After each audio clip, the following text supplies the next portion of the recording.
근데 이제 아까 말씀드린 거 여기 이제 1, 2, 3, 4, 5번까지 이야기했는데 이거 하나하나가 아주 잘하면 좋은 겁니다. 예. 이 범부승이라고 해서 나쁜 게 아니고 우리가 불교 잘 믿어서 살아서 죄 안 짓고 편안하게 살면서 그 공덕으로 다음 생에 좋은 곳에 환생하면 그 좋은 거잖아요. 그게 불교의 목적일 수가 있죠. 예. 그것도 불교 잘 믿는 겁니다. 근데 이제 자기 깜냥이라고 할까요? 자기의 그릇이 근데 여기에 건너가서 이것이 목적이 안 되는 수가 있지 않습니까? 아니면 뭐 금생에는 막 이것만 하고 내 생에 이거 하자 이렇게 생각하는 사람도 있고. 근데 이제 본인은 그렇지만 살아보니까 요거만 해가는 안 되겠더라. 자기 아들 대에는 이런 거 한번 해봐라. 판검사하고 뭐 장차관 하는 것이 인생의 목적인 사람은 범부승입니다. 예? 그것도 잘하는 거잖아. 근데 그거 하다 보면 나중에 뭐 전부 감옥에 가 있는 사람도 있고 결국 그래 되잖아. 그건 결국 좋은 게 아니더라 이 말이야. 그래서 그런 거 말고 좀 이런 거 좀 해보자. 뭐 생사해탈 한다고 해서 그냥 집에서 놀면서 하라 이런 게 아니죠. 이거 하면서도 얼마든지 이거 할 수 있어요. 예. 그렇게 또 절에 와가지고 아유 뭐 너희들은 아직 어리니까 절에 온 지 얼마 안 됐으니까 후원에 가서 열심히 봉사해라. 나는 좀 절에 다녔으니까 나는 앉아서 받아 먹어도 된다. 요런 발칙한 생각을 하면 요것도 이제 사실은 때 묻은 그 불교가 되잖아요. 그죠? 결국은 이 일불성 이야기 하려고 하는 건데 참선을 하든 우리 경전 공부를 하든 마음이 어디에 있느냐. 이제 부처님을 이렇게 생각해 보면 법화경을 보면 부처님이 이 화엄경도 마찬가지지만은 제일 먼저 그 성문 제자들을 혼을 냅니다. 너희들은 아직 불교를 모른다. 부처의 깨달음을 너희들 아직 멀었다. 이런 말을 법화경에서 자주 하거든요. 이게 왜냐하면 당신 늘 따라다니면서 법문만 듣고 있으니까 그 성문 제자지 뭡니까? 근데 중국 역사에 보면은 그 우리가 말하는 조주 스님, 뭐 백장 스님, 또 뭐 황벽 스님 이런 분들 다 자기 나름대로 한 산중을 이끌면서 제자들을 기르고 법문을 해서 중생 제도를 많이 하잖아요. 이런 분들은 이 참선 불교를 했지만 이게 일불성인 겁니다. 그 훌륭한 삶을 살았잖아요. 네. 그러니까 자기가 한 그곳에 갇혀 있으면 그것은 한 거기에 국한되는 것이고, 예. 그래서 세속에 살면서도 불교를 위하고 또는 우리 대한민국을 위하고 이렇게 사는 사람, 예. 그런 분들은 얼마든지 대승이다, 일불승이다 이렇게 생각할 수 있죠.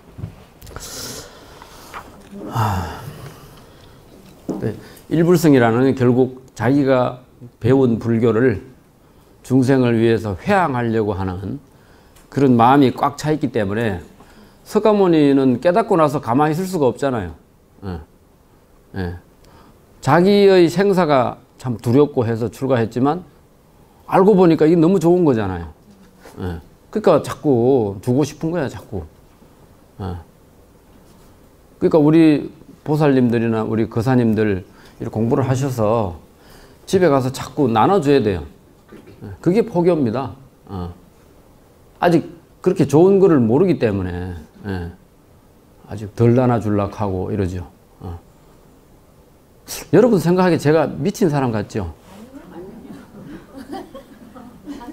아니 그 봉원산 목판문 그게 뭐라고 그거를 20년 동안이나 파고 앉아서 그래.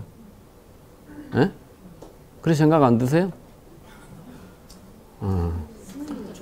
저는 부처님 때문에 죽다가 살아났기 때문에 저는 금생에는 부처님 은공 다 갚다가 죽어도 나는 여한이 없어요. 그래서 매주 이렇게 서울 올라와서 여러분들에게 말씀드리고 이렇게 하는데, 근데 한 가지 좀 놓치는 건 뭐냐 하면, 오늘날 젊은 세대들이 불교를 너무 가까이 하려고 안 해요. 그 책임의 대부분이 우리와 여러분한테 있습니다. 저와 여러분들이 그분들을, 우리 젊은 아이들을 이끌지 못하기 때문에, 앞으로 저도 이제 뭐 환갑이 지났으니까 이렇게 살다가 간다 하지만 다음 세대 불교는 어떻게 할 것인가, 과연 불교가 없는 세상을 우리가 어떻게 살아갈 것인가, 이런 생각이 자꾸 들어요.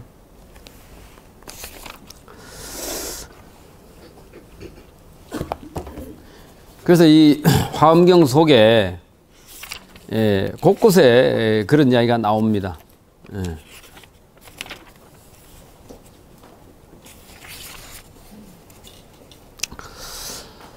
자, 그럼 149쪽에 우리 작은 책 교재를 한번 볼까요?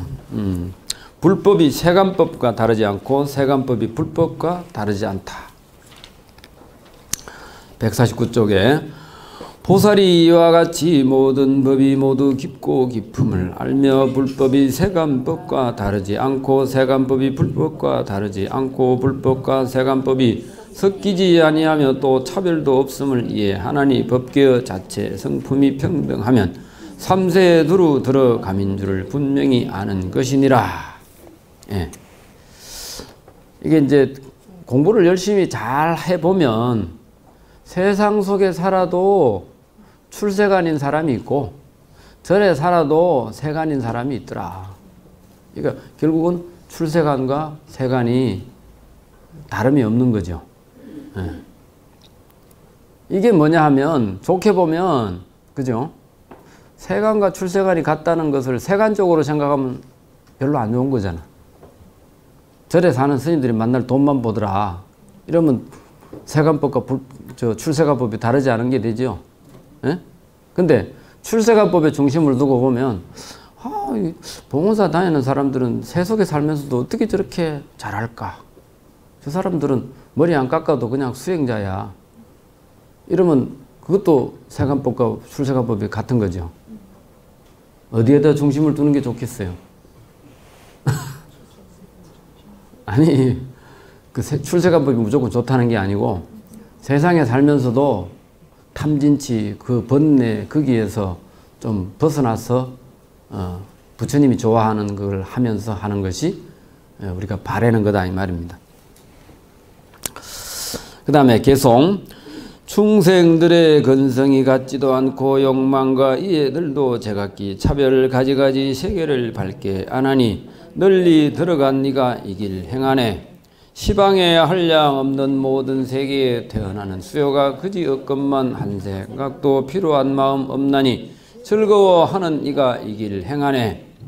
불법이 세간에 있어서 세간을 떠나서 깨달을 수 없나니 세간을 떠나 깨달음을 구하려 한다면 마치 토끼의 뿔을 구하려는 것과 같으리. 중생들의 근기가 다 다르다. 같지도 않고. 그 다음에 이제 욕망과 이해. 이해라는 것은 우리가 살아가면서 배우는 여러 가지 그를 이해라고 합니다. 그런 게 다 다르다. 근데 그런 가지가지 세계를 밝게 아는 거 보니까 그건 뭐냐? 부처님. 널리 들어간 이가 보입자가 곧 부처님입니다. 부처님은 출세간만 잘 아시는 게 아니고 세간의 사람들의 마음 씀씀이도 다 보고 아시거든요. 그래서 그거를 이제 경전에서는 심심소행이라 그래요. 깊을 심자, 마음 심자, 바소자, 행할행자. 중생들의 행동을 보면 깊은 마음에 무엇을 욕구하는지를 안다는 거예요. 그래서 시방세계에 한량없는 세계에 사는 모든 그 중생의 수요가 그지없지만 한 생각도 필요하다고 생각하지 않는다. 그건 뭐냐? 세상에 살면서도 중생들을 위해서 보살행을 펼치니까 늘 즐겁다는 겁니다. 그러니까 일불성이라는 게 뭐냐 하면 또 이 화엄경이라고 하는 그것이 우리가 지금 수인계가 생애분에 배당된 것이 31품이라 그랬잖아요. 그게 뭐냐? 우리 보통 중생들이 깨닫는 방법을 단계마다 설명해 놓은 것이 31품인데 그건 결국 뭐냐? 대성을 지향으로 삼아서 깨달으려고 노력하는 사람을 모두 보살이라고 합니다. 대승불교에서는 우리가 이제 남녀 이런 뭐 거사 보살 이렇게 할 때 그 보살이 아니고 부산에 가면 제가 아는 절에 신도들 그 부부 모임을 거보회라 이래요. 거사와 보살이 모였다 이래가지고 그런 데 있는데 그런 그 보살이 아니고 어떤 일불성과 대승의 마음을 둔 사람이 하는 불교를 보살이라고 합니다. 그러니까 수인계가 생애분에 나오는 이야기가 전부 다 우리 대승에 발심한 모든 사람들이 도 닦는 방법을 일러준 거예요. 그러니까 불교는 닦을 때도 보살이고 깨닫고 나서도 보살입니다.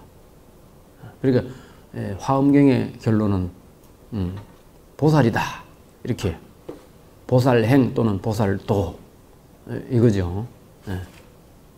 보살도를 하기 위해서 공부를 하고 보살도를 하기 위해서 참선을 하고 깨닫기 전에도 보살도 깨닫고 나서도 보살도 그렇기 때문에 불교의 결론은 보살도고 그 보살도를 대표하는 보살이 보현보살이다. 그래서 보살행 이꼴 보현행 이렇게 이야기하는 겁니다. 그래서 그렇게 되면 불법이 세간에 있어도 세간을 떠나서 깨달을 수가 없어. 이렇게 부처님이 세간을 떠나서 혼자 계시면 부처가 아니라 하거든요. 세간을 떠나서 혼자 있으면 그를 뭐라고 해요? 깨달은 사람이라도 벽지불이라고 그러죠. 벽지불. 독각불, 벽지불. 그러나 세간 속에 살면서 중생들 곁에서 늘 중생들과 함께하는 부처를 우리는 일불성의 부처님이라 대승의 부처님이다. 그렇기 때문에 세간을 떠나서 깨달음을 구하려 한다면 그것은 토끼와 뿔이 없잖아요. 그죠? 없는 토끼와 뿔을 구하려 하는 것과 같다. 이것은 6조 단경에 나오는 이야기입니다. 근데 이 시평품의 내용과 워낙 같아서 제가 소개를 해봤어요. 그 다음에 이제 151쪽에 이제 난득행으로 올라갑니다. 난득행이라는 얻기 어렵다 이 말이죠. 이 보살이 비록 중생이 있는 것 아닌 줄을 알지만은 일체 중생들을 버리지 아니하나니 마치 뱃사공이 이 언덕에 머물지도 않고 저 언덕에 머물지도 않고 중류에 머물지도 아니하면서 이 언덕 중생을 건네어 저 언덕에 이르게 하나니 왕래하여 쉬지 아니하는 연곤이라. 보살마살도 그와 같아서 생사에 머물지도 않고 열반에 머물지도 않고 생사인 중류에 머물지도 아니하면서 이 언덕 중생을 건네어 저 언덕에 편안하고 두려움이 없고 근심이 없고 시끄러움이 없는 곳에 두지만은 중생의 수요에 집착하지 아니하며 한 중생을 버리고 여러 중생에 집착하지도 아니하고 여러 중생을 버리고 한 중생에 집착하지도 아니하며 이 얻기 어려운 행은 그 앞에 행이 무착행입니다. 7번째 행은 무착행이니까 7번째 바라밀이 뭐죠? 반야 다음에 방편바라밀이죠. 그러니까 이제 7, 8, 9, 10 요 네 가지는 중생 제도의 주안점이 있는 겁니다. 그리고 이제 보시바라밀부터 반야바라밀까지는 자리행이고 방편바라밀부터 지혜바라밀까지 네 가지 바라밀은 이타행인 거예요. 그래서 이제 방편을 잘 닦아서 중생을 제도하는 그런 제7 무착행. 그러니까 중생을 제도하더라도 방편을 잘 쓰더라도 집착이 없는 행위라 해야 된다는 거죠. 그렇게 하면 어떻게 되느냐? 그 다음에 이제 방편바람일 다음에 원력바람일이죠. 서원바람일. 이게 이제 난덕행입니다. 십행에서는. 그러니까 방편을 잘 쓰되 항상 원력을 가져라. 원력을 가지라는 건 뭐냐 하면 하나 성취하고 만족하지 말라는 겁니다. 하나 성취하면 다음에 또 더 높은 거를 또 원하고 또 하나 성취하면 더 높은 거를 원해라. 이거 오늘날 한국 사회가 먹고 살만 하니까 요즘 뭐 경제가 거꾸로 가는 이런 소리 하지만 그래도 먹고 살만 하니까 서로 그냥 뭐 뉴스 보면 뭐 이상한 뉴스만 많이 나오잖아요. 그게 뭐냐? 지난 시간에도 말씀드렸지만 우리의 시각이 너무 좁아. 그럼 현재의 삶에 만족하고 있다는 겁니다. 만족할 일이 하나도 아닌데 잘해봐야 그냥 우리 1번이잖아요. 우리 불교적으로 말하면 겨우 1번이야. 2번, 3번은 꿈도 못 꿔. 그러니까 젊은 사람들에게 꿈을 못 키워주고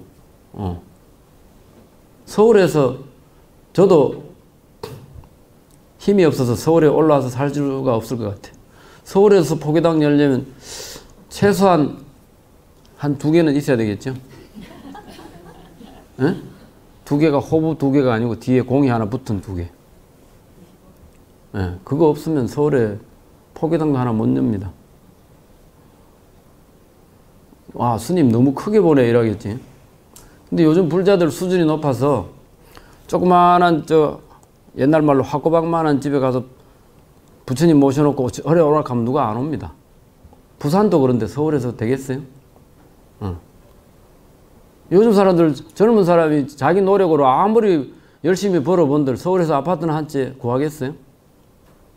그러니까 주저앉는 거야. 꿈을 펼칠 여가가 없어. 그러니까 이게 일본에서 그냥 멈추고 말아야 돼. 그 어릴 때부터 일찍 눈을 크게 뜨고 외국에 가서 막 고생을 한다든가, 이렇게 해가지고 막, 힘을 길러가지고 국내에 들어오면 뭐 금방 어떻게 뭐가 되겠지. 그 싸이가 그래서 성공한 거 아닌가요? 내가 너무 이상한 이야기 하나? 그러니까 젊은 사람들에게 여러분이 가지 않은 세계를 자꾸 권해야 돼요. 내가 가고 싶은데 못 가본 세계, 이거를 권해야 됩니다. 너희들도 내처럼 그냥 시집장가 가서 대충 그냥 이렇게 살아라. 그러면 그 사람들이 나중에 할 짓 없으면 마약해요. 오늘도 뭐 이래 뉴스 나오는 거 보니까 무슨 냄새도 안 나고 그냥 호텔에서 만드는 마약이 생겼다네. 택배로 그냥 마약을 받아보는 세상이 한국이라잖아, 지금. 난 그 한 번도 보지도 못했지만. 예. 그러니까 이 현실에 너무 안주해버리면 그런 현상이 벌어집니다. 여기 지금 말하는 게 뭐냐? 본래 중생이 따로 있는 게 아니죠. 중생이 본래 부처니까. 그렇지만 엄연히 현재는 중생이야. 응? 중생이 있는 줄 아는 줄을 알지만은 일체 중생들을 그런다고 버린다. 이거는 포기한다는 말입니다. 포기하지 않는다. 그렇기 때문에 우리 보살은 뱃사공과 같아서 이쪽에 생사하는 언덕, 저쪽에는 열반의 언덕 두 가지입니다. 생사 언덕은 현실이고 열반의 언덕은 이상이죠.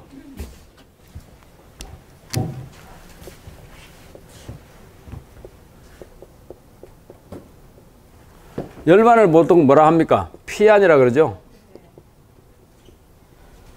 요 생사하는 언덕. 이 생사라는 게 뭡니까? 찢고 뽑고 싸운다 이거야. 에? 요건 이제 차안이라 그래요.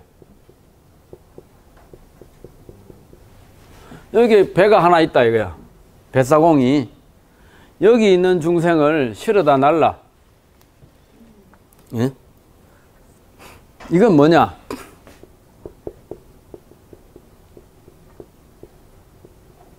생사에 머물지 않는다 그럽니다. 생사에 머물지 않고 열반을 지향해야 되기 때문에 뱃사공이 이쪽으로 실어 나르는 거예요. 그죠? 그런데 열반에 언덕을 주저앉고 말면 이걸 뭐라 그러지? 소승이라 그러죠. 소승. 벽지불이라 그랬잖아요.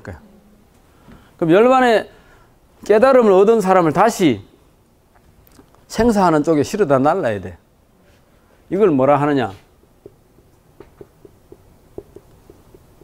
부주 열반, 열반에도 머물지 않는다 그래요. 일불성은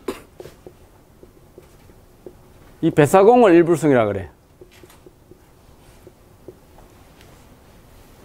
일불성은 여기 있는 현실에 안주할, 깨달음에 안주하려고는 이 사람들을 다시 실어 날려서 야야 중생제도 해라. 여기 있는 사람은 야 그 돈벌이만 너무 집착하지 말고 좀 깨달음 좀 구해봐라. 그래서 이쪽으로 실어 나르고 또 이쪽에서 실어 나르고. 근데 여기 또 한 가지 뭐냐 하면 가운데 중자리 이때는 중간에 강물 속에도 머물지 마라.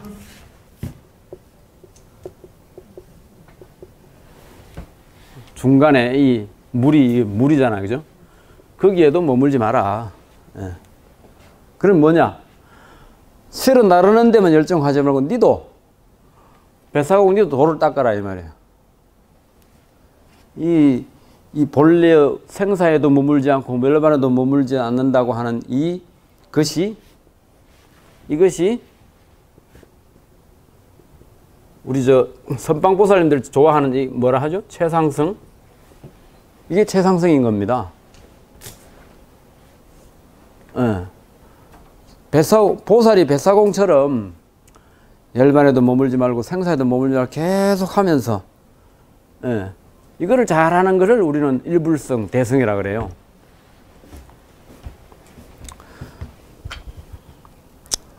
그 80년대 초까지만 해도 도인 스님들 많이 계실 때는 참선 잘해가 깨닫는 것이 최상승이라 그랬어요.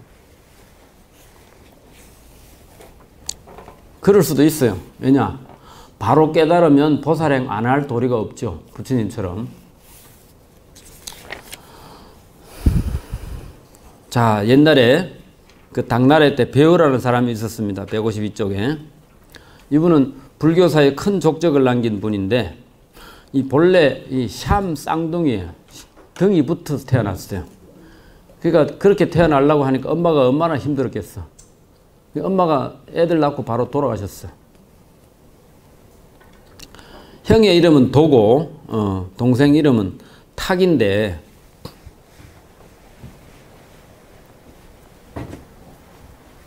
배휴는 나중 이름이고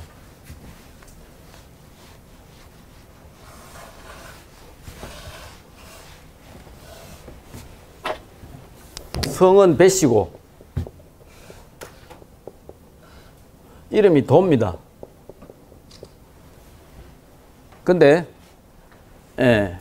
형하고 동생이 같이 나왔잖아. 그러니까 사주팔자가 같으니까 옛날엔 가리 썼는데 가만 보니까 형이 몸무게가 조금 더 나가.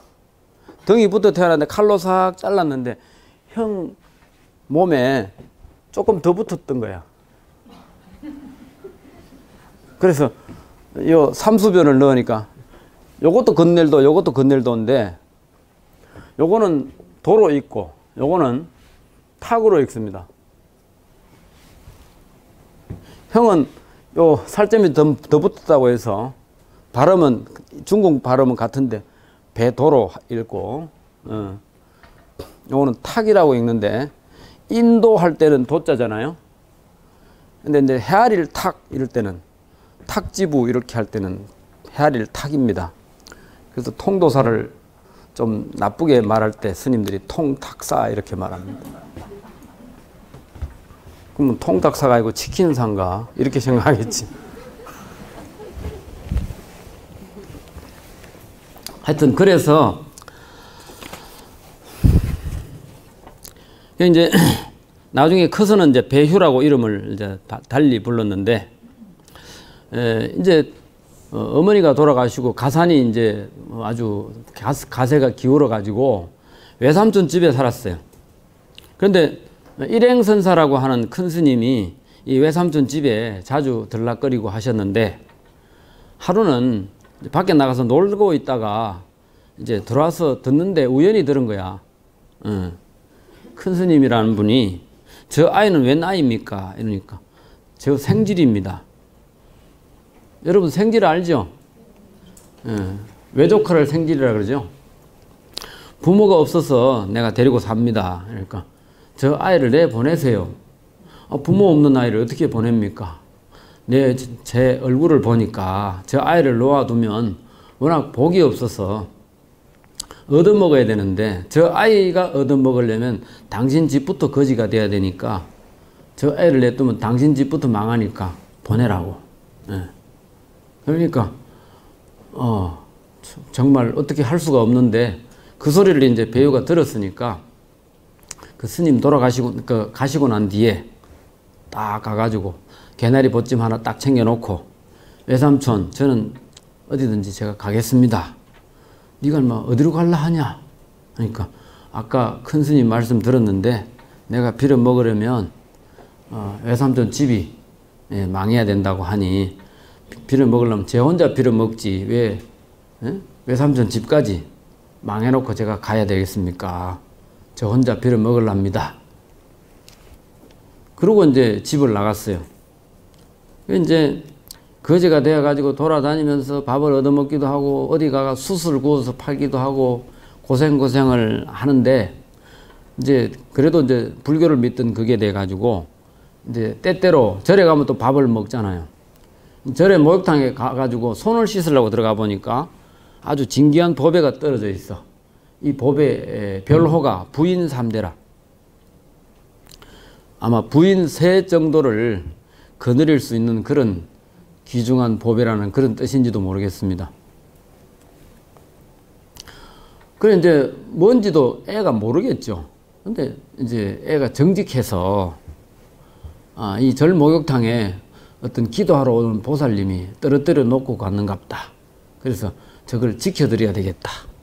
아마 내가 지키고 있으면 잃어버린 사람 찾으러 오지 않겠나 하고 그것을 하루 종일 지켰대요.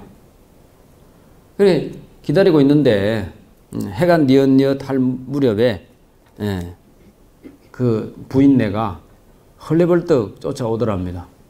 그 아이가 가만히 그 한쪽 목욕탕에 앉아 있으니까 너는 웬 아이인데 여기 있노? 혹시 이상한 거 못 봤냐? 보배 못 봤냐? 하니까 이거 말입니까? 하고 턱 이래 들어 보이니까 뚝 보더니 아유 그래 이게 어떻게 네 손에 있냐? 하니까 아무래도 누가 떨어 놓고 간 것 같아서 제가 지키고 있었습니다. 아이고 그래 고맙다. 그건 뭐냐 하면 그걸 뇌물로 써가지고 그 아주 나쁜 짓 한 자기 아들이 천하의 망난인데 이분이 이제 아주 뭐랄까 부자인가 봐 부인네가. 그래서 아이고 또 요즘으로 말하면 이제 경상남도 같으면은 경상남도 도에 속하는 감옥이 따로 있잖아요.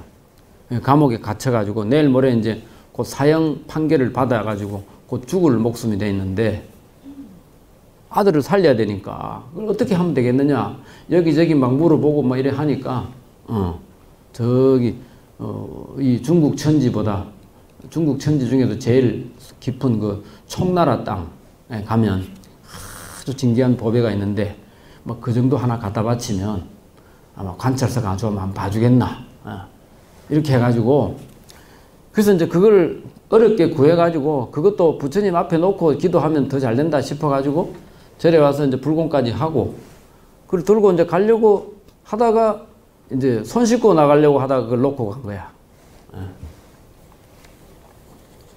그래서 이제 했는데 뭐 바쁘게 서두르다 보니 그걸 잃어버렸는데 그걸 다시 와서 찾아보니까 아이가 갖고 있으니까 아이한테 고맙다 고맙다 인사를 하면서 응? 내가 주워 챙겨놓은 당신이 주인이면 가져가세요. 내가 그거 지키느라고 하루 종일 여기 있었다고. 아 그러냐. 그러면은 나중에 내가 장안에 어디 있으니까 우리 집에 한번 오너라 하고 주소를 적어주고 가더라는 거죠. 그래가지고 이제 조금 살기가 뭐 그런다고 금방 찾아간 건 아니죠. 이제 그러다가 이제 외삼촌 집에 잠깐 들렀어요. 근데 하필 그날도 또 이 일행선사라는 분이 와 계신 거야. 그러니까 애 얼굴을 툭 쳐다보더니 야, 얼굴이 좀 달라졌네? 그래서 얘야, 내가 무슨 일이 있었는지 네 얼굴이 달라졌네. 무슨 일이 있었냐 하니까 앞으로 네 잘하면 정승이 되겠다. 이렇게 이야기한 거야. 그러니까 이제 배우가 그 말을 듣고 큰 스님, 아무리 큰 스님이지만 말이야, 지난번에는 저보고 빌어먹겠다고 해놓고 오늘은 또 갑자기 정승이 된다. 이게 무슨 뚱딴지 같은 소리냐. 스님 거짓말 하지 마세요. 이렇게 딱 이야기를 했어요. 하니까 이 큰 스님 말이 전날에는 네 관상을 받고 오늘은 네 마음상을 봤다. 네가 지금 무슨 좋은 일이 있었는지 마음이 아주 밝고 좋은 게 보인다. 이게 무슨 일이 있었냐 이러니까 아니 절간에서 그냥 보물 하나 주어준 것밖에 없어요. 심드렁하게 이제 그렇게 이야기하니까 그러면 그렇지.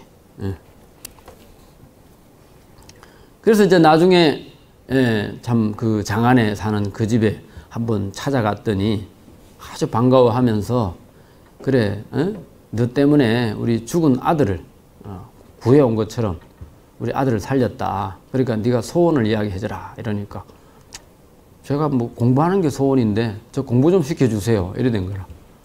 그래가지고 이제 공부해가지고 이제 과거를 봐가지고 공부를 잘하니까 그래서 이제 정승까지 올라갔다는 거죠. 근데 이제 이분이 이래가지고 이제 귀하게 되고 나서 하루는 황하강을 건너는데 배를 타고 건너야 될 거 아닙니까? 건너는데 이게 이제 이 지금 이야기하고 비슷한 거예요. 우리 경문하고. 이게 뱃사공 이래 덩어리를 보니까 하필 여름날이니까 그 뱃사공이 더우니까 우통을 벗어놓고 노를 젓는 거 아닙니까? 그게 보니까 내 동생하고 같잖아. 칼자국이 있으니까 그 흉터가 쭉 있을 거 아닙니까? 어릴 때 본 자기 동생 그 덩어리하고 똑같거든. 그래가지고 자네 이름이 무엇인가? 이러니까 배타기 올시다. 그럼 자네가 내 동생이 아닌가? 그렇죠. 너는 내가 정성이 된 줄 그동안 몰랐냐? 이러니까 알기야 벌써 알았죠. 그럼 왜 나를 찾아오지 않니? 이러니까 아, 형님은 형님 복에 정성이 되어 잘 먹고 잘 지내지만 저는 복이 없어서 이렇게 배사공 해야 먹고 살 팔자니까 그냥 살고 있습니다. 그래, 그래도 야 그렇지 우리가 만났으니까 내 따라가자 하니까 아이고 막 됐습니다. 저는 저 복대로 살랍니다. 그래서 이제 배유는 전생에 많은 수행을 쌓고 금생에 나온 사람이라서 그렇게 귀하게 됐고 또 배 타기도 정직하기로는 그죠? 예. 뭐 횡재수를 노렸다면은 당장 형 따라가죠. 예. 그렇지만 아이고 막 됐습니다. 저는 이렇게 살랍니다. 예. 부귀영화를 초계처럼 벗어 던질 정도가 됐으니 이 배 타기 동생도 보통 얘기가 아니죠. 그래서 우리가 그런 대단한 보물을 보고도 그야말로 한 푼 없는 거지가 어떻게 팔아가지고 집이라도 살 생각을 할 텐데 내 거 아니기 때문에 손도 안 대고 그런 거 보면 요즘도 그런 가끔 뉴스 나오죠. 뭐 돈을 1억을 주어가지고 경찰에 주인 찾아달라고 갖다 주는 사람도 있고. 어쨌든 이런 것이 뭐냐, 정직하고 집착이 없고 욕심이 없으면, 욕심이 있더라도 내 거 아닌 것은 내가 공가를 바라지 않는 이런 마음이 돼야 되지 않느냐. 이런 사람은 어떻게 되느냐. 156쪽에 제9 선법행입니다. 하나 더 넘어가서 선법행이라는 걸 뭐냐 하면 법문을 잘 설한다고 선법행입니다. 그냥 착한 법이 아니고 법문을 잘 설한다고 해서 그래서 방편월력이죠. 마지막에 지혜바람이니까 이거는 법문을 잘 설할 수 있는 능력을 갖췄다. 그러니까 이건 대법사의 지위다 그래요. 이런 분은 어떻게 되느냐? 이 보살은 일체 세간의 하늘과 사람과 마곤과 범천, 사문, 바람은 건달바들을 위하여 청량한 법못이 되어 바른 법을 거두어 지니어 부처의 종성이 끊어지지 않게 하는 사람이다. 청량법지라고 합니다. 이 청량국사라고 하는 분이 중국의 화엄 5조예요. 그러니까 이 청량진관 스님, 제가 좋아하는 스님, 이 스님이 101살을 사셨어요. 그랬는데 왕조가 3개나 바뀌고 그 101살 사는 동안에 임금이 9임금이 지나갔답니다. 근데 그 중에 덕종인가 어떤 그 왕이 불교를 좋아해서 화엄경에 당대 대가가 누구냐 이러니까 청량국사다 이러니까 그러면 불러라. 그때는 청량이라는 소리를 안 했고 진관스님이라 이랬어요. 그래가지고 법문을 이제 설하라고 궁에 불러서 설법하는 걸 내공설법이라고 합니다. 우리가 병원에 가는 걸 내원이라 그러죠. 궁에 들어갔다고 해서 내공설법이라 이래서 임금 앞에서 설법을 하는 건데, 근데 뒤에 대신들도 좀 앉았죠. 그런 데서 하루 동안 화엄경에 대해서 설법을 했는데, 화엄경이 나는 어렵고 힘든 경인 줄만 알았더니 오늘 대사의 설법을 들으니까 내 마음이 아주 시원해졌다. 그래가지고 그 이름이 청량국사가 돼. 황제의 마음을 시원하게 해줬다. 이래가지고. 근데 이 청량법지라는 말이 여기 나옵니다. 그래서 이걸 이제 인도 말로 하면 안우달 연못이라 그래요. 안욕달지. 안욕달지는 아미탕에게 보면 극락에 있는 연못 이름이 안욕달지라 그럽니다. 그러니까 그 정도로 탐진죄가 다 없어져 가지고 그래서 사람 마음을 시원하게 해주고 번뇌가 없는 그런 마음이라야 그렇게 된다는 거죠. 자, 그러면은 십행품에 이제 제10 진실행 하나 남았죠. 우리 경문 몇 쪽을 보냐 하면 81쪽입니다.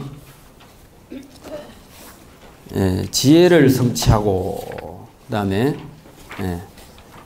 이게 이제 지혜바라밀이잖아요. 그러니까 이제 십지로 말하면 법운지와 같은 경우입니다. 그러니까 부처님처럼 설법을 자유자재하게 하고 그 다음에 중생교화를 잘 할 수 있는 능력을 가졌다. 이래가지고 지혜바라밀이라 하는데, 자 81쪽 한번 같이 읽어보겠습니다. 불자들이 어떤 것이 보살 마살의 진실한 이 보살이 제일가는 진실을 하고 참된 말을 성취하여 말한 대로 능히 행하고 행하는 대로 능히 말하느니라. 이 보살이 3세 부처님들의 진실한 말을 배우며 3세 부처님들의 종성에 들어가며 3세 부처님들과 더불어 선근히 동등하며 3세 부처님들의 2가지 없는 말을 얻으며 열애를 따라 배워서 지혜가 성취하였느니라. 이 보살이 중생의 옳은 곳 그런 곳을 아는 지혜와 과거 미래 현재 업으로 받는 과보를 아는 지혜와 근성이 이루고 두남을 아는 지혜와 가지가지 경계를 아는 지혜와 가지가지 이해를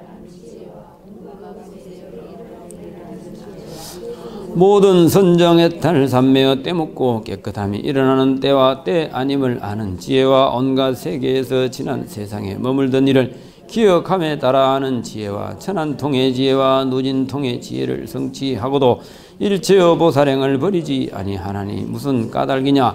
일체의 중생을 교화하여 모두 정정케 하려는 연곤이라. 여기에 이제 나오는 것이 옳은 곳 그런 곳을 아는 지혜, 이게 부처님의 심력의 지혜입니다. 내가 말을 하는 것이 여기 때에 맞는지 안 맞는지, 그 다음에 그것이 사실과 부합하는지 안 하는지, 진리에 맞는지 안 맞는지, 이런 걸 다 이제 부처님은 아신다는 거죠.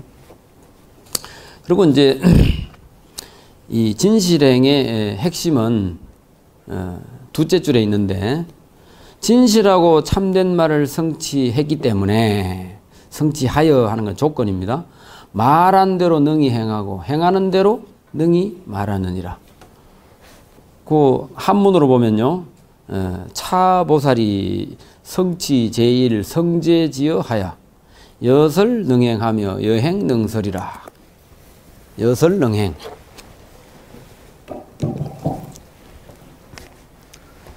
우리가 거짓말을 하지 않는다.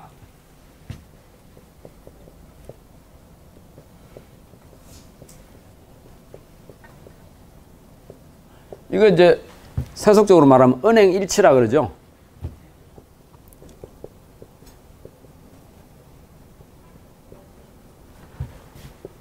아까 이야기한 배휴 거사처럼 거짓말을 하지 않고 정직하게 내 것 남의 것을 가려서 잘 하는 거죠. 말한 것과 같이 능히 행하고 행한 것과 같이 능히 말한다. 그러니까 아는 것과 행하는 것이 일치하는 거죠. 이렇게 하려면 앞에 여러 가지 수행, 그 다음에 지혜가 다 성취돼야 되는 거죠. 그래서 이제 그래서 그런 말을 우리는 성제지어라. 진실하고 참된 말을 한다. 나중에 우리가 뭐 인연이 될란지 모르지만 입법개품에 가보면 53선지식이 나옵니다. 네. 거기 가보면 최적정 바라문에게 선제동자가 가서 배워요. 최적정 바라문에게 배우는 게 바로 이 성제지어입니다. 진실한 말. 말과 행동이 일치하는. 이제 그런 사람은 이제 열심히 도를 닦으면 어떻게 되느냐. 천한통 누진통의 지혜를 성취하고 일체보살행을 버리지 아니하나니. 무슨 까닭이냐. 일체중생을 교화하여 모두 청정케 하려고 하는 마음이 내 마음속에 있기 때문에 그렇다. 그리고 그 다음에 이제 82쪽에 보면은요, 이걸 이제 먼저 중생제도부터 하고 나서 성불한다 그래요. 이걸 이제 한문으로 말하면 선도 중생 후성불. 대승의 주안점은 이거예요.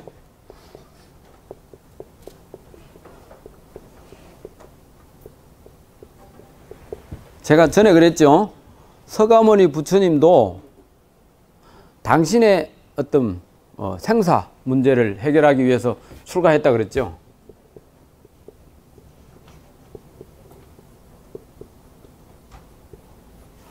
근데 지장경 보면은 두 사람의 왕이 있었는데 한 사람은 깨달아서 중생을 제도하려고 했고 한 사람은 모든 중생을 제도하고 제일 마지막에 자기가 성불하겠다 이렇게 서원을 세웠는데 먼저 깨닫고 나서 중생 제도하겠다는 사람은 서가모니 불이 됐고 거기는 지장경에는 일체지 성취열애라고 그렇게 나옵니다만 그게 곧 서가모니 불의 전생입니다. 근데 중생 제도를 다 하고 마지막에 성불하겠다 이것은 지장보살의 원이라는 거죠.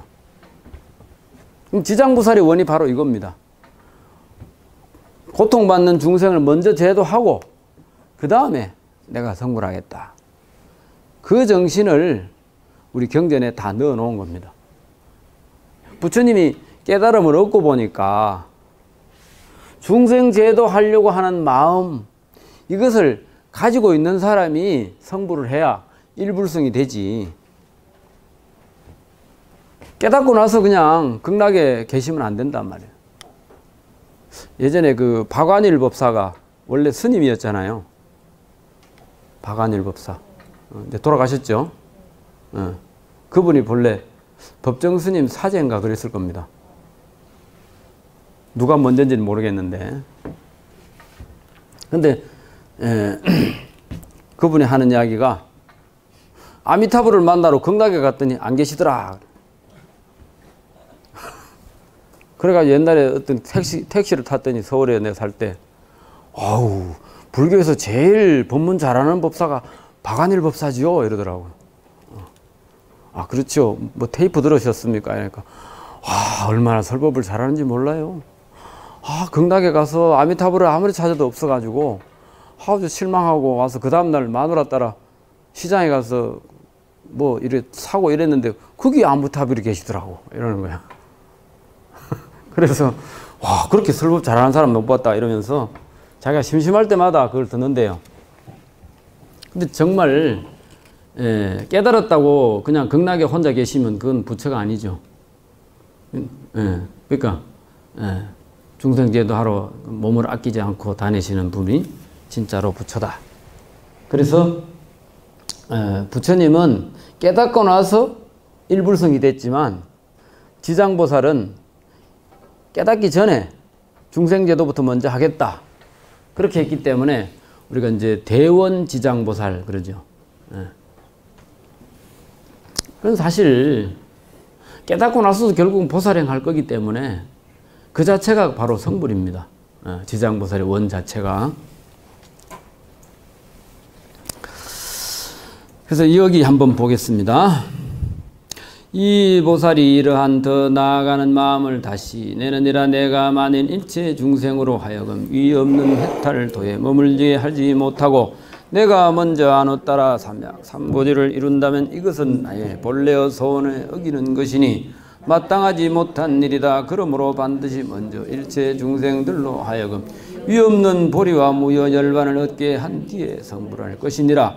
왜냐하면 중생들이 나에게 청하여서 발심한 것이 아니요 내가 중생에게 청하지 않은 것이 되어 일체 중생으로 하여금 그날 만족하여 온갖 지혜를 이루고 하고자 하는 것이다.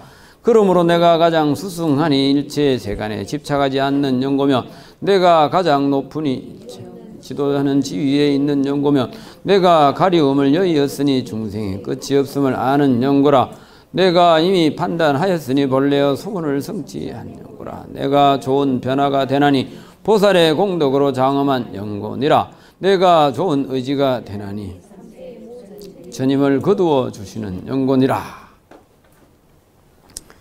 이렇게 원을 세우면 마지막에 삼세의 부처님들이 나를 다 거두어 주신다. 그렇죠. 보살행을 닦을 때 과거, 현재, 미래의 모든 부처님이 나를 지켜주신다. 나를 도와주실 거다. 이런 생각을 하라는 겁니다.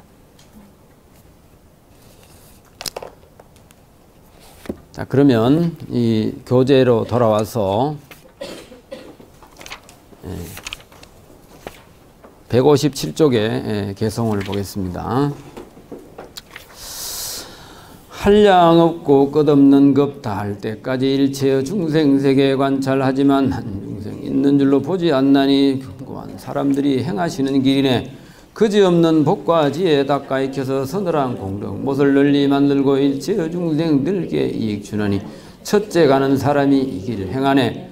한량없는 억천만 국토 가운데 열반에 드는 몸을 나타내지만 소원을 버리고 멸도하지 않나니 영웅스런 농사가 행하시는 길이네. 가령 그의 나눈 몸 말할 수 없어 법계와 허공계와 같은 이들이 한 가지로 그 공덕 찬탄한데도 백천만급 지내도 못다 하리라. 이거는 이제 우리가 이제 그 십행품에 해당되는 개성인데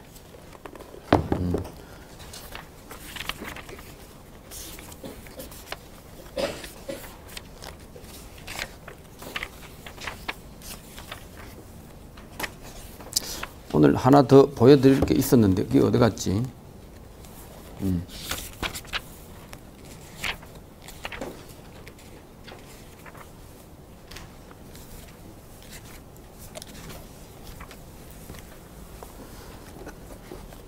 그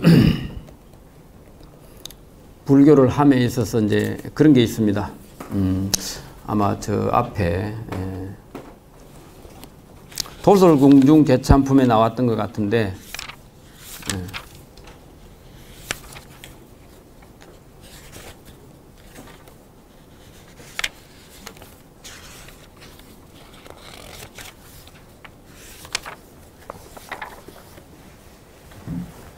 그걸 내가 가져온다는 게 안 가져왔네요.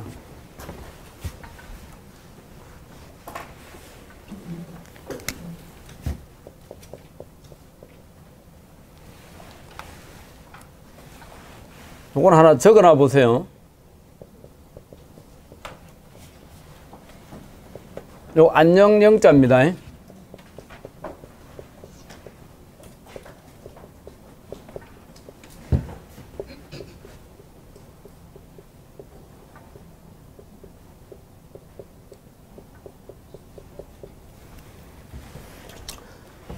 차라리 세상의 모든 고통을 다 받는다 하더라도 영가항구수 일체세간고라도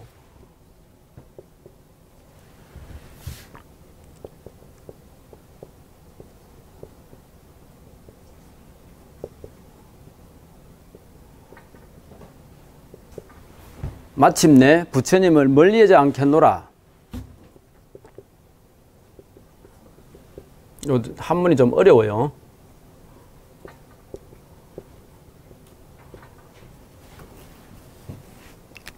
지금 찾으려니까 없어서 안 보여서 그런데 나중에 찾으면 나올 겁니다만은, 우리가 이제 이런 시대에 불교를 하는 이유는 세상을 살아가면서 요게 이제 안녕영자 할 때는 안녕하십니까 할 때 영자인데, 요럴 때 제일 앞에 오면 이거 이제 차라리 어찌 이렇게 됩니다. 차라리 일체 세간의 모든 고통을 구는 갖추어 받는다 이 말이에요. 이게 이 세상의 모든 고통이 그냥 뭐 아주 뭐 따블따블로 오더라도, 그렇다고 해서 힘들다고 해서 내가 부처님을 멀리하고, 마침내 부처님을 멀리하고 부처님의 자지한 능력을 보지 않으려고 그렇게 부처님을 멀리하지 않겠다. 세상이 좀 힘들더라도 내가 깨달음을 추구하고 살겠다는 거야. 아까 이야기한 그 범부성은 내가 소원 성취하는 그것이 당면과제로 제일 급하잖아요. 근데 그거 한다고 완전히 행복해지는 건 아닙니다.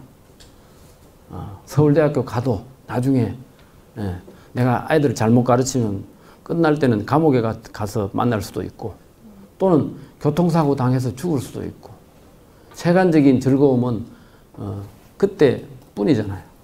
근데 이제 이 깨달음이라는 것은 얻고 나면은 모든 번뇌가 사라지기 때문에 살아도 좋고 죽어도 좋고 그런 세계가 온다는 건데, 그런 것을 추구하려면 결국은 우리가 부처님의 그 깨달음 정신, 생사해탈의 정신을 잘 이제 이해를 하고 그 길을 이제 지향점으로 삼아서 이제 살아야 된다는 그런 것을 이야기를 하는 겁니다. 그래서 요게 이제 요 안에 책 안에 있는데 지금 바로 안 찾아져서 내가 보여드리지는 못했는데 나중에 한번 보면 있을 겁니다. 어쨌든 그런 것이 군데군데 있고, 그리고 아까 말한 것처럼 내가 청하지 않은 벗이 되어서 어디든지 중생제도를 위해서 내가 몸을 아끼지 않고 가면서, 그렇게 하면서 나는 불교 공부를 하겠다, 또는 부처님 말씀을 실천하겠다, 이런 쪽으로 이제 가는 게 화엄경의 큰 뜻입니다. 오늘은 여기까지 하겠습니다.